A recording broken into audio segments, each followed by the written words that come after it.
नमो नमः। मम नाम देवकी। अहम् एकां कथां कथयामि। मम कथायाः नाम चतुरः काकः।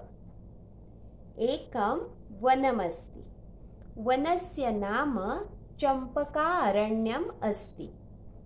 वने एकः काकः निवसति। काकस्य नाम एकाक्षः अस्ति। उष्माकालः अस्ति।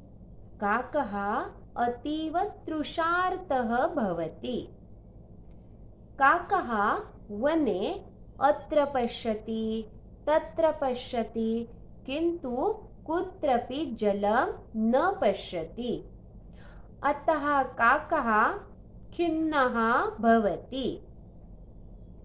सः काकः वृक्षस्य उपरि उपविशति। तत्र उपविश्य सः दूरे पश्यति। एकं घटम् अस्ति। अतः काकः घटस्य समीपे गच्छति। घटे पश्यति, जलमस्ति, किन्तु जलं स्वल्पमस्ति। अतः काकः चिन्तयति, किं करोमि अहम्?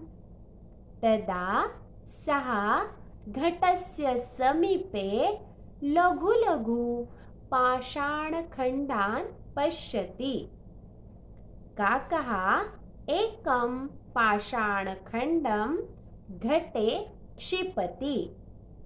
सः पुनः पुनः पाषाणखण्डान् घटे क्षिपति। जलम् उपरि आगच्छति। काकः जलं पिबति। आनंदितः च भवति।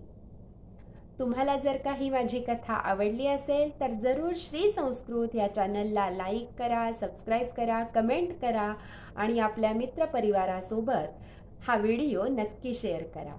धन्यवाद।